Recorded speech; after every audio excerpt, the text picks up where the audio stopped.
Bonjour, alors aujourd'hui une question très importante et c'est une préoccupation de tous les gens qui s'intéressent aux pages de vente et à l'écriture commerciale. Quelle est la bonne longueur? Parce que très souvent en fait, vous voulez faire des pages de vente mais vous voulez les faire courtes parce que vous pensez que les faire longues, ça va être un petit peu ennuyeux, un petit peu chiant, entre parenthèses, pour votre client. Alors est-ce que c'est vrai? Est-ce qu'il faut faire des pages de vente courtes? Est-ce qu'il faut en faire des longues? Bon, on va voir ça ensemble. Et puis à la fin de cette vidéo, il y a une petite surprise, donc reste bien jusqu'à la fin. C'est parti.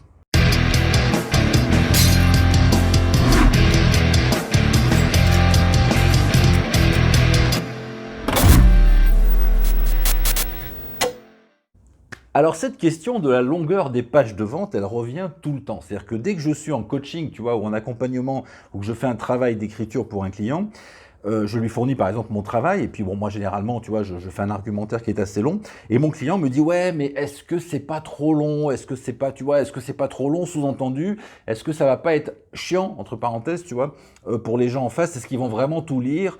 Est-ce qu'on peut pas faire plus court, etc., etc. Et c'est pareil pour les formations quand je propose des formations de copywriting ou bien des modules, des modèles aussi. Eh bien, tu as pas mal de gens, de clients qui disent ah, je voudrais bien essayer, tu vois, cette trame, ce module, cette structure, mais elle me paraît un peu longue, j'ai tout écrit, c'est long, c'est long, c'est long. Alors pourquoi est-ce qu'on réagit comme ça? Parce que la majorité d'entre nous, en fait, on n'aime pas trop les pages de vente qui sont longues, on n'aime pas les argumentaires qui sont longs, et c'est relativement naturel, d'accord? C'est-à-dire que quand tu vas par exemple acheter un canapé, et je sais pas, dans un magasin, tu vois, de cuir, et que tu as quelqu'un en face qui te fait un long argumentaire sur le cuir, sur la vache, sur ceci, le tannage, le machin, les couleurs, les bidules, et alors que toi tu veux simplement savoir quel est le prix, tu vois, de tel canapé dans telle configuration, bah ça va au bout d'un moment ça va t'agacer parce que les arguments t'en as pas besoin, ce que tu veux c'est le prix, d'accord? Pourquoi, dans ces conditions, les vendeurs continuent à faire un argumentaire? Pourquoi, par exemple, quand moi j'ai été vendeur, tu sais, commercial dans une société de vente de maisons individuelles, et en fait, les gens, qu'est-ce qu'ils veulent? Ils veulent rentrer dans la maison individuelle témoin, tu as la villa témoin, ils veulent prendre un catalogue, c'est-à-dire un petit fascicule dans lequel il y a des images, des photos, des machins, des explications, et puis ils veulent le prix. Voilà. Donc en gros, le couple va rentrer et dire bonjour, on voudrait une maison de 3 chambres, 100 mètres carrés, combien ça coûte? Voilà. Pour eux, c'est naturel, tu vois, c'est la démarche normale de demander ça comme ça. Et est-ce que vous avez des catalogues au passage? Bon, si toi tu es un vendeur et que tu dis, bah écoute, 100 mètres carrés, 3 chambres, bah ça coûte 100 000 euros, et puis voilà le catalogue, eh bien, c'est parfait. C'est-à-dire que ton client en face, il est content.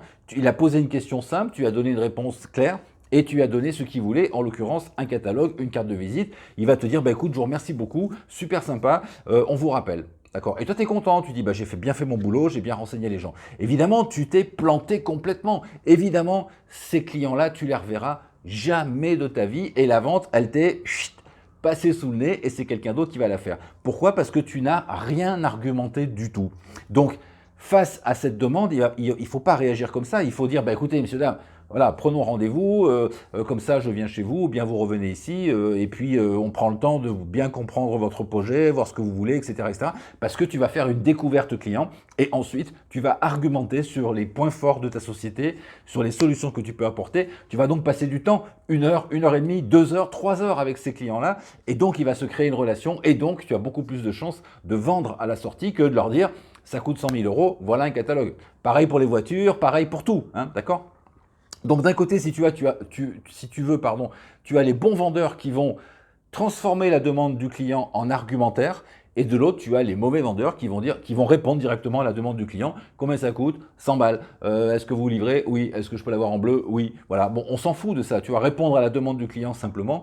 C'est quelque chose qui ne va pas aider, si tu veux, commercialement ton discours et qui ne va pas t'aider à vendre.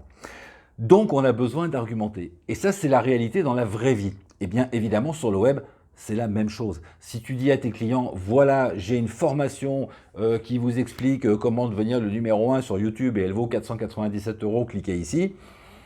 Tu vas en vendre peut-être 1 ou 2 dans l'année, tu vois, mais c'est pas comme ça que tu vas vendre. Il va falloir faire une argumentation, il va falloir expliquer pourquoi c'est important, qu'est-ce qu'ils peuvent faire d'autre et pourquoi c'est pas bien de le faire, pourquoi ils doivent plutôt choisir ta solution à toi, quel est le prix normal de cette solution et le prix remisé aujourd'hui, pourquoi il y a une rareté dans ton offre, pourquoi ceci, pourquoi cela, éventuellement des témoignages, éventuellement de la preuve sociale, éventuellement plein d'autres choses encore. Donc bref, il va falloir structurer ton argumentaire pour que les gens voient en fait quelque chose qui répond parfaitement à leurs besoins et au fur et à mesure, ils vont apprendre des choses, ils vont découvrir des choses et donc ils vont être auto-convaincus que tu es la bonne personne et que tu as le bon produit pour eux. C'est pas possible de vendre si tu n'as pas le temps d'argumenter complètement sur ton offre. À chaque fois que tu enlèves quelque chose pour faire plus court, eh bien tu enlèves aussi une partie de résultat, tu enlèves aussi une partie de la capacité à vendre de ton texte. Alors, c'est pour la raison pour laquelle il n'y a pas de bonne longueur dans un texte de vente. Un texte de vente, il est fini quand tu as fini de tout dire. Donc on va démarrer par le problème, par exemple, si tu commences comme ça, et puis les conséquences du problème, et puis ceci, et puis cela, et puis il y a tout un tas comme ça tu vois, d'éléments de ta structure qui descendent, il y en a toujours une vingtaine, 30, on arrive au bout, on a tout écrit, la page de vente est finie. Si elle est longue, eh bien elle est longue, c'est pas un problème. En fait, la page de vente ne peut pas être trop longue et trop chiante parce qu'elle s'adresse à une clientèle particulière. Regarde ce qui se passe avec les lancements. On a tous fait l'expérience des lancements, tu sais, de ce qu'on appelle les fameux lancements orchestrés, un peu à l'américaine, qui étaient à la mode il y a quelques années. Donc, qu'est-ce qui se passait en fait? Il y avait quelqu'un qui arrivait sur le web et qui disait, ben voilà, moi j'ai la solution pour que vous puissiez faire un business à 6 chiffres, tu vois, à 100 000 euros dès la première année, blablabla, etc. Bon, cliquez ici et vous aurez toutes les infos. Alors, tu cliques ici, tu mets ton email et ensuite tu as une première vidéo. Ah bah salut, alors donc super, donc tu es infopreneur ou bien tu veux le devenir, tu as l'ambition de faire du business. Bon bah écoute, je vais tout expliquer.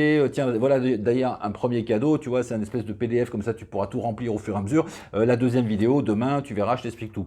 Bon, donc cette vidéo, elle est courte, on l'écoute, ça va. Demain, vidéo un peu plus longue, etc. Après-demain, encore une autre vidéo qui est une vidéo de vente. De si tu achètes mon produit, tu sauras faire ton business, tu vois. On avance comme ça, il y a 4 vidéos, il y a un webinaire, il y a énormément de mails. Donc pendant 10 jours, pendant 15 jours, pendant 3 semaines, en fait, on est embringué, tu vois, dans cette histoire de lancement. On regarde des vidéos qui durent parfois 40 minutes, 1 heure ou plus.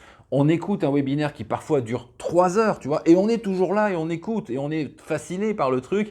Et à la fin, quand enfin la personne en face nous dit, ben voilà, voilà le bouton pour réserver si tu as envie, et ben on clique sur ce bouton et on achète. Comment ça se fait? Tu vois, c'est trop long. C'est-à-dire que si tu as ton raisonnement, c'est trop long. Il faut faire une vidéo, une autre vidéo, une autre vidéo, une autre vidéo, et un webinaire et un machin, et il faut attendre, et c'est pas accessible tout de suite. Et tu vois, tout est fait pour que ce soit long, pour que tu baignes dans l'univers de la personne pendant un certain temps avant de te décider. Parce qu'on sait très bien que pour des achats importants notamment, on ne peut pas se décider comme ça en 30 secondes. Tu ne peux pas être sur le web tranquille en train de cliquer sur je ne sais quoi, tu vois une pub, tu cliques dessus, tu tombes sur une proposition à 10 000, hop, tu lâches ta carte bleue, tu mets les 10 000. Ça n'existe pas. Il faut que tu rentres par un système où on va argumenter. Argumenter, c'est le maître mot de la page de vente. C'est très important. Donc l'argumentation, ça prend du temps dans la vraie vie, quand tu es vendeur, commercial, et ça prend aussi du temps sur le web parce qu'il faut expliquer tout ça. Voilà pourquoi il ne faut pas hésiter à faire des pages de vente qui soient longues. Peut-être qu'elles ne te plaisent pas à toi, mais ce n'est pas le problème qu'elles te plaisent à toi. Le problème, c'est qu'elles doivent plaire et convenir aux gens qui sont la cible. Donc si des gens arrivent sur ta page et qui disent « Oh mais vraiment c'est trop long, c'est trop chiant, etc. » Bah, c'est que ce n'est pas la cible, ils ne sont pas intéressés par ce que tu racontes. Par contre, si tous les arguments que tu leur donnes, tout le storytelling que tu as mis en place, toutes les histoires que tu racontes, vraiment ça leur parle d'eux et ils se disent « Waouh, ça raconte ma vie, tu vois, ça répond exactement à mon besoin », bah, ils vont regarder ça complètement fascinés pendant des heures et des heures et des heures. C'est-à-dire qu'une vidéo, ça peut durer des heures, une page de vente, ça peut durer des pages et des pages. Ce n'est pas un problème parce que ça les intéresse. D'accord? Bien sûr, il y a très très peu de gens qui sont intéressés par rapport à la masse des visiteurs, mais ceux qui sont intéressés sont fascinés, captivés par ta page de vente, même si elle est bien entendu très longue. Et enfin, je ne sais pas comment tu fais toi, mais la plupart des gens avec qui j'ai discuté, quand ils sont vraiment intéressés par un produit, ils arrivent sur une page de vente, ils regardent comme ça en diagonale, c'est-à-dire qu'ils descendent très très vite, tu vois, les chapitres, tac, tac, tac, tac, tac, et ils vont regarder le prix. Et puis ensuite, si le prix convient, ils disent « Ah bah tiens, finalement, 47 euros, 97 euros, 150, 200, 4000 euros, ça me convient ». À ce moment-là, ils remontent en haut et ils vont lire plus précisément les termes de ta page pour comprendre un petit peu mieux de quoi il s'agit. Mais ils se font déjà une première opinion très rapidement. D'où l'intérêt, quand on fait une page de vente qui est particulièrement longue, eh bien, de mettre, bien entendu, des chapitres, de mettre des titres et de barrer comme ça la page avec des grands titres qui permettent de faire comme ça des chapitres, des sous-chapitres et que la personne puisse scroller, qu'elle puisse descendre dans ta page en retrouvant systématiquement les chapitres qui l'intéressent. Voilà, j'espère que je t'ai convaincu. Ne te prends pas la tête avec la longueur des pages de vente, ça ne veut rien dire du tout. Ce qui veut dire, c'est est-ce que ta page de vente, elle est captivante pour ta clientèle cible. Ta page de vente, de toute façon, elle sera toujours chiante, elle sera toujours inutile, elle sera toujours complètement inefficace pour une clientèle qui n'est pas intéressée par ce que tu racontes. Si par exemple, je sais pas, je veux te vendre des trucs, tu vois, des objets pour faire du yoga, tu vois, des tapis de yoga, voilà, des zafous, ça c'est un zafou, tu vois, de yoga, voilà, un coussin de yoga comme ça.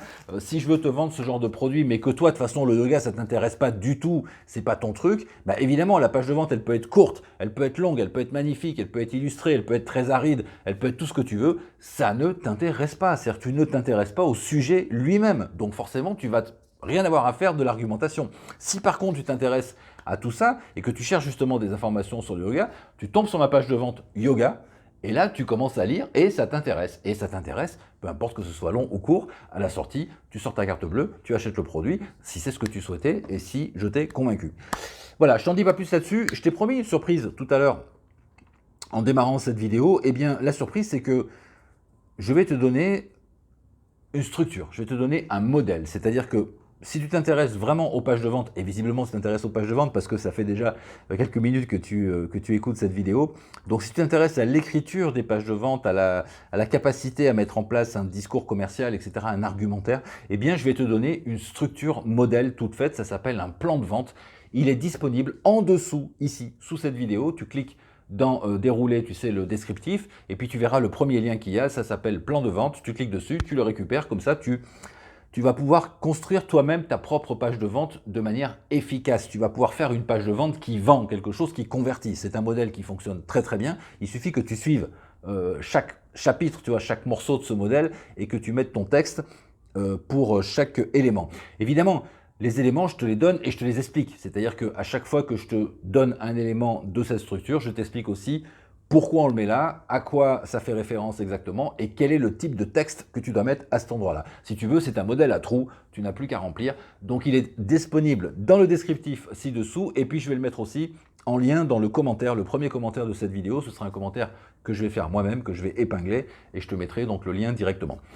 Voilà, j'espère que ça t'a plu, j'espère que ça t'a aidé. Tu peux partager cette vidéo, tu peux la liker, tu peux la disliker, tu peux commenter aussi, hein, donne ton avis sur la longueur des pages de vente. Peut-être que tu vas me dire oui, moi j'aime pas les pages de vente longues, etc. Bon, ok, mais essaye d'argumenter un peu plus que ça pour comprendre pourquoi c'est important de les faire longues, ces pages de vente.